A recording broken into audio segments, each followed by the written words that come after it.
मित्रों नमः संस्कृताय।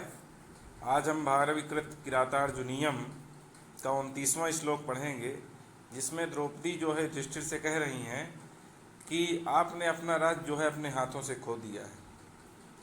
चलिए पढ़ते हैं। अखंड माखंडल तुल्य धाम भी चिरम धृता भूपति भी सुवंश जयी त्वयात्महस्तेन महीमदच्युता मतंग जेन सृगिवाप वर्जिता।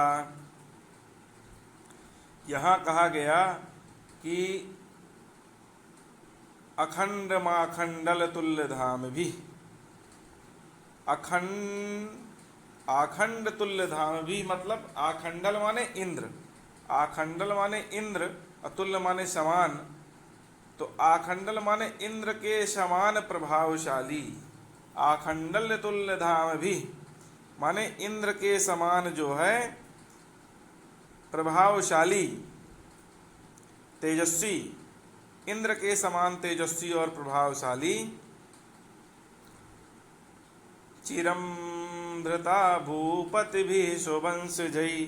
चिरम माने चिरकाल तक, सुवंशजयी माने अपने वंशज, अपने वंशजों के द्वारा, चिरम माने चिरकाल तक, भूपति माने राजाओं के द्वारा, अपने वंशज राजाओं के द्वारा जो इंद्र के समान प्रभावशाली थे, तो उन अपने वंशज राजाओं के द्वारा चिरम माने चिरकाल तक, अखंडम माने अखंड रूप से, धृता माने पालित, धृता माने पालित, तो अखंड रूप से पालित, महिम माने पृथ्वी को, तोया माने आपके द्वारा, मदच्युता माने मदस्रावी, मतंगजेन माने हाथी के द्वारा, तो मदस्रावी हाथी के द्वारा, मच्युता माने मदस्रावी, मतंगजेन माने हाथी के द्वारा, सृग, सृग माने माला, सृग यु माने पुष्पमाला की भांति, सृग माने माला, तो माला की भांति, आत्महस्तेन माने अपने हाथों से, अपवर्जिता माने खो दिया है। और इसको एक बार समझ लें।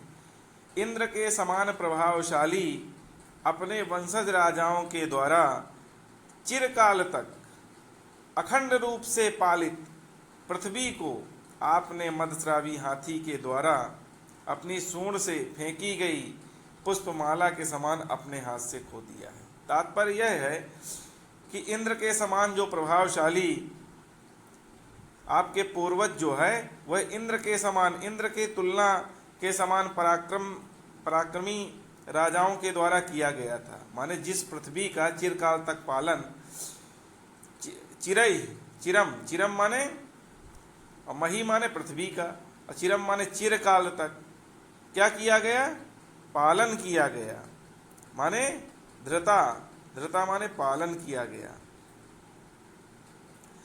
तो जिस पृथ्वी का चिरकाल तक पालन किया गया आपके पूर्वजों द्वारा, जो कैसे थे,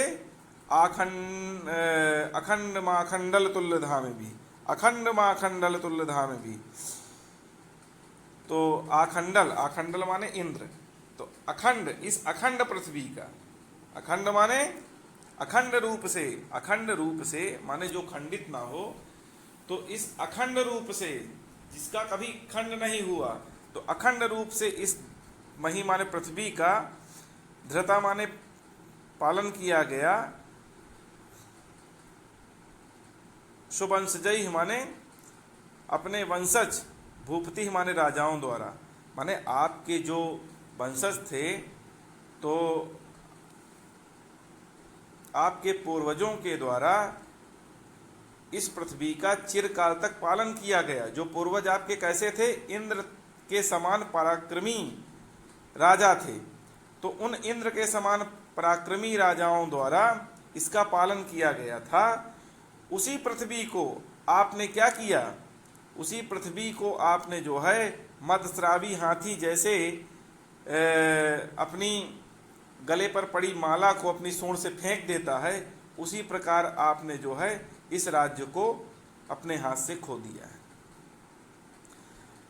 आखंडल तुल्य धाम भी तुल्यम धाम ऐसाम ते,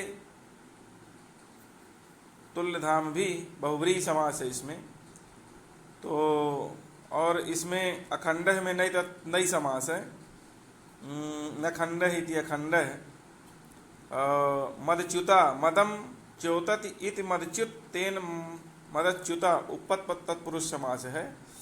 और इसमें उपमा अलंकार है। यू जो है मतंगजेन सृग युवापि वर्जिता, सृग यू, तो ये यू जो है ये उपमा का वाचक है यहाँ पर। तो यहाँ उपमा अलंकार है। सृग मीन्स माला होता है। तो आपको ये श्लोक समझ में आ ही गया होगा कि अखंड माखंडल तुल्य धाम भी चिरम धृता भूपति भी सुवंश जयी त्वयात्म हस्तेन महीमदच्युता मतंगजेन सृगिवापि वर्जिता। आपके वंशज राजाओं द्वारा चिरकाल तक अखंड रूप से पालित इस पृथ्वी को, जो राजा कैसे हैं, जो इंद्र के समान प्रभावशाली हैं। कहने का तात्पर्य कि इंद्र के समान जो प्रभावशाली आपके वंशज हैं, तो उनके द्वारा चिरकाल तक अखंड रूप से पालन करने वाली, माने इसको जो है इसका अखंड रूप से उन्होंने इसको पालित किया। तो अखंड रूप से पालित पृथ्वी को आपने मदस्रावी हाथी के द्वारा अपने सूंड से फेंकी गई माला की तरह आपने इसे अपने हाथ से खो दिया है। चलिए अगले श्लोक की ओर चलते हैं। व्रजन्ति ते मूढ़धियः पराभवम् भवन्ति माया विषुयेन मायिनः प्रविश्य हि घ्रन्ति सठास्तथा विधान् असंवृतांगान् निशिता इवेशवः। ईशवः, ईशवः जो लास्ट में आया इसमें प्रथमा का बहुवचन है। तो व्रजंती माने प्राप्त करते हैं, ते माने वे, व्रजंती माने प्राप्त करते हैं, ते माने वे, मूढ़धियः, मूढ़धियः माने जो मंद बुद्धि पुरुष हैं, वह पराभव माने पराभव, वह पराभव को प्राप्त होते हैं। मंद बुद्धि पुरुष जो है, पराभवम माने वो पराभव को प्राप्त होते हैं, पराजय को प्राप्त होते हैं। ये माने जो, ये माने जो माया विषु माने मायावियों के विषय में,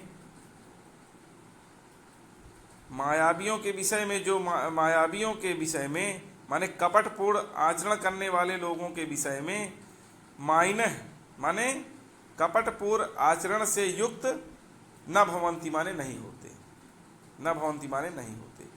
वे लोग पराभव को प्राप्त होते हैं।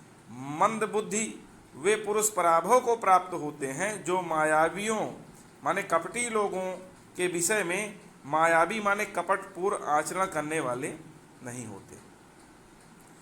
क्योंकि प्रविश्य हि घ्रन्ति सठास्तथा विधान असंवृतांगा निशिता इवेशवः।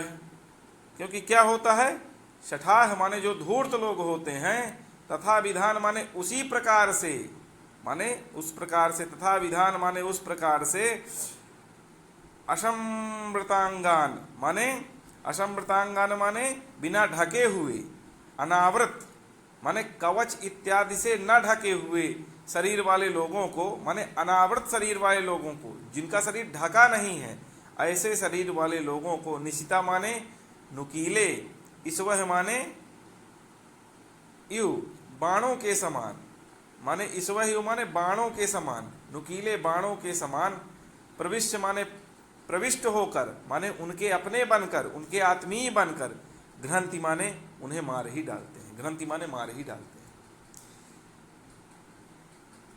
एक बार और समझ लीजिए इसको। मंद बुद्धि वे पुरुष पराजय को प्राप्त होते हैं जो मायावियों के विषय में मायावी नहीं होते हैं।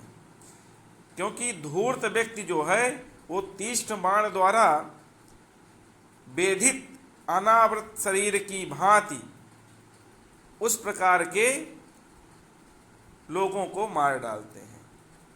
माने जो धूर्त व्यक्ति होता है वह तीक्ष्ण बाणों के द्वारा, माने नुकीले बाणों के द्वारा वेधित माने वेध करके अनावृत शरीर की भांति, जैसे तीक्ष्ण बाणों से जो है बिना ढका हुआ शरीर हो, कवच इत्यादि से ढका ना हो, तो बिना ढके शरीर में जैसे बाण जो है उसे वेध डालते हैं, तो उसी प्रकार जो है तीक्ष्ण बाणों के द्वारा जैसे अनावृत शरीर को वेध दिया जाता है, उसी प्रकार जो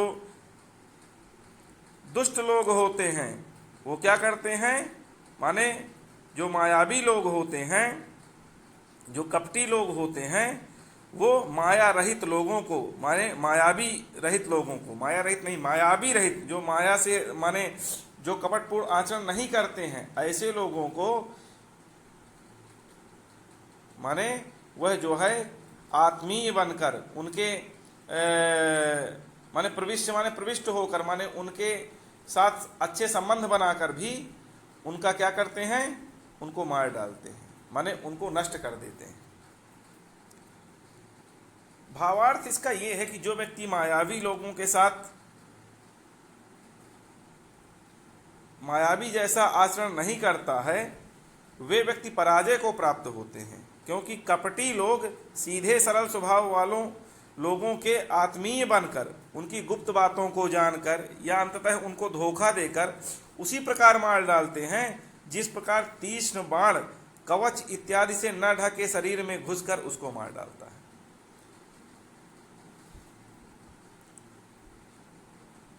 तो चलिए इसको और थोड़ा समझ लें। इसमें उपमा अलंकार है और इसमें जो है उपमा अलंकार के साथ साथ इसमें एक शब्द आया है असंवृतांगान, तो न संवृतानि असंवृतानि, नए तत्पुरुष समास है, और असंवृतानि अंगानि येषां ते असंवृतांगा तान, इसमें बहुव्रीहि समास है। तो चलिए इसको आप समझ ही लिए होंगे। यदि कोई समस्या है तो आप जो है कमेंट सेक्शन में जाकर पूछ सकते हैं। आज के लिए इतना ही। नमः संस्कृत।